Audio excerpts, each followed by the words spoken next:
I never thought I would end up in a haunted house. I was just looking for a place to stay for the night after my car broke down on a deserted road. I saw a sign that said bed and breakfast and followed it to a large and old house. It looked run down and creepy, but I had no other choice. I knocked on the door and a woman opened it. She looked pale and tired, but she smiled and welcomed me in.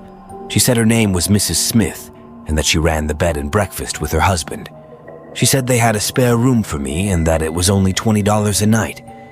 She said they also had a delicious dinner ready and that I could join them if I wanted.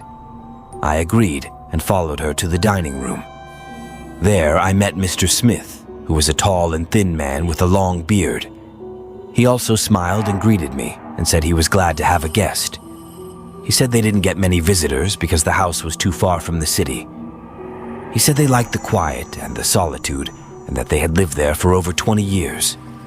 We sat down and ate the dinner, which was roast chicken, mashed potatoes, and green beans.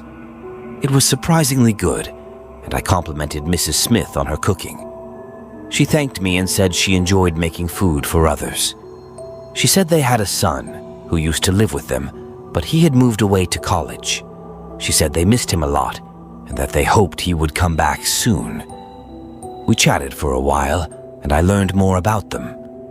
They said they were both retired teachers and that they loved reading and gardening. They said they had a library and a greenhouse in the house and that I was welcome to use them. They seemed like nice and harmless people, and I felt more comfortable and relaxed. After dinner, they showed me to my room. It was on the second floor at the end of a long hallway. It was a small and cozy room with a bed, a dresser, a closet, and a window. They said they had prepared everything for me and that I could sleep well. They said they would see me in the morning and wished me good night. I thanked them and closed the door. I unpacked my bag and changed into my pajamas. I was feeling tired and decided to go to bed. I turned off the light and crawled under the covers. I closed my eyes and drifted off to sleep.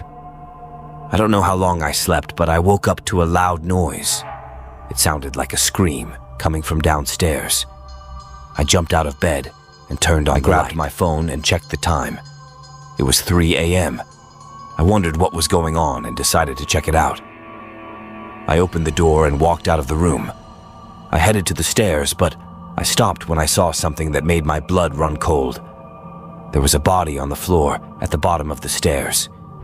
It was Mr. Smith, and he was dead. He had a knife in his chest and blood all over him. His eyes were wide open, and his mouth was twisted in a scream. I gasped and felt a surge of fear. I wanted to run, but I was paralyzed.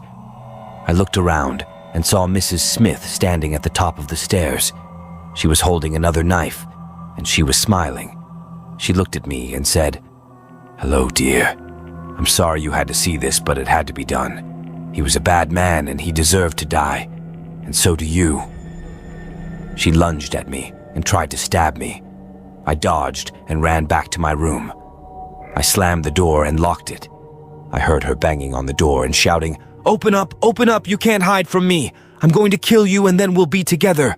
We'll be a family just like we used to be, just like we were with our son." I realized that she was insane and that she had killed her husband and her son. I wondered why she had spared me, and then I remembered what she had said at dinner. She said they missed their son and that they hoped he would come back soon. She had mistaken me for her son, and she wanted to keep me with her. She wanted to kill me and then join me in death. I was terrified, and I looked for a way out. I saw the window and decided to break it. I grabbed a chair and threw it at the glass. It shattered, and I climbed out. I jumped to the ground and ran to my car. I got in and started the engine. I drove away as fast as I could. I didn't look back, and I didn't stop. I kept driving until I reached the city. I found a police station and reported what had happened. They said they would investigate and that I was lucky to be alive. They said they had heard rumors about the house and that it was haunted. They said that many people had gone missing there and that no one had ever escaped. They said I was the first one to escape the haunted house.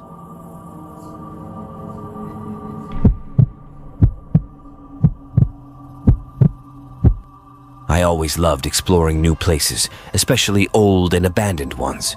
I was fascinated by the history and mystery of them.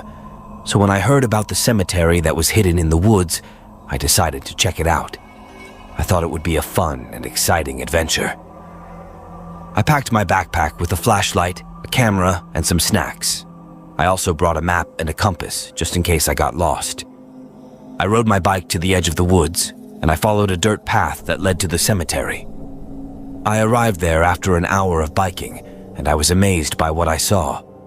The cemetery was huge, and it had hundreds of tombstones, statues, and mausoleums. They were covered with moss, vines, and flowers. They looked ancient and majestic, and they had names and dates that went back to centuries ago. I felt like I had traveled back in time, and I was eager to explore more. I walked around the cemetery, taking pictures and reading the inscriptions. I saw some interesting and unusual things, such as a tombstone that said, "Here lies a witch, burned at the stake," a statue that had a missing head, and a mausoleum that had a locked iron gate. I wondered what secrets and stories they hid, and I wished I could find out. I was so absorbed in my exploration that I didn't notice the sun setting and the sky darkening. I realized that it was getting late, and I decided to head back. I checked my map and my compass, and I retraced my steps to the dirt path. But when I got there, I saw that the path was gone. It was replaced by a thick wall of thorns, and I couldn't see anything beyond it. I felt a surge of panic, and I tried to find another way out. But every direction I turned, I saw the same wall of thorns. I felt like I was trapped in a maze, and I didn't know what to do. I screamed for help, but no one answered. I was alone in the cemetery, and I had no idea how to escape. I decided to go back to the mausoleum with the locked gate, hoping to find a shelter for the night. I thought maybe I could break the lock and get inside. I ran to the mausoleum, and I saw that the gate was open. I felt a flicker of hope, and I entered the mausoleum. But as soon as I did, I regretted it. The mausoleum was full of coffins, and they were all open. Inside them, I saw corpses that looked like they had just died. They had pale skin, bloodshot eyes, and twisted mouths. They looked like they were in pain, and they smelled like death. I felt a chill down my spine, and I wanted to leave. But before I could, I heard a loud slam behind me. I turned around, and I saw that the gate was closed, and it was locked. I heard a low and raspy voice saying, "Welcome to the cemetery. You'll never get out."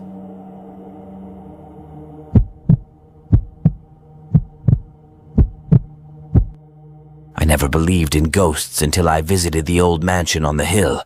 It was supposed to be a fun Halloween night with my friends, but it turned out to be the most terrifying experience of my life.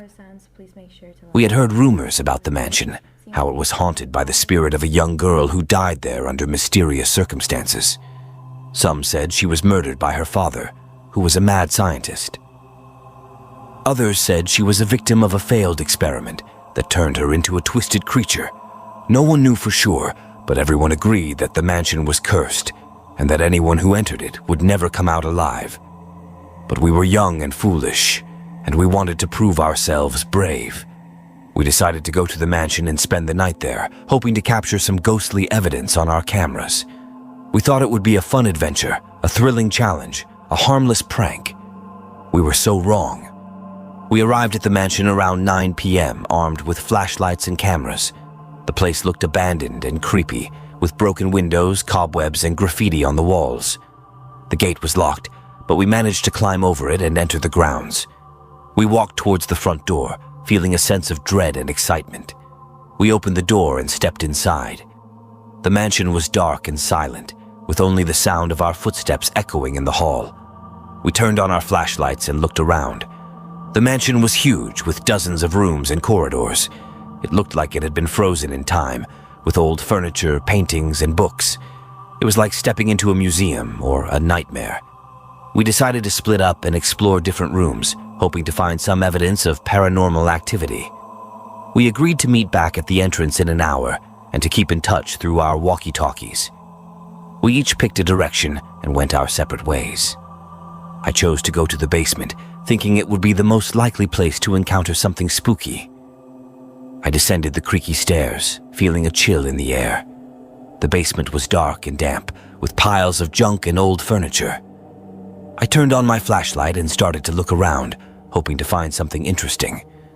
I stumbled upon a door that was slightly ajar, with a sign that said, "Do not enter." Curious, I pushed the door open and stepped inside. The room was small and dusty, with a single bed, a dresser, and a mirror. On the bed, there was a ragged doll with a cracked porcelain face and button eyes. It looked like it had been there for decades, forgotten and rotting. I felt a sudden urge to pick up the doll and examine it. I don't know why, but I felt drawn to it. I reached out my hand and grabbed the doll by its arm. As soon as I touched it, I felt a jolt of pain in my fingers. I dropped the doll and screamed, looking at my hand. It was bleeding, as if the doll had bitten me. I backed away from the bed, feeling a wave of fear wash over me. I turned to run out of the room, but the door slammed shut behind me. I heard a lock click, trapping me inside. I banged on the door, shouting for help, but no one answered. I tried to use my walkie-talkie, but it was dead. I was alone in the dark, with the doll staring at me with its cold, dead eyes. I felt a cold breath on my neck, and a voice whispered in my ear, "You shouldn't have touched me. Now you're mine." I spun around, but there was no one there. I looked at the mirror and saw a horrifying sight. The doll was standing behind me, holding a knife. It smiled wickedly and said, "Let's play."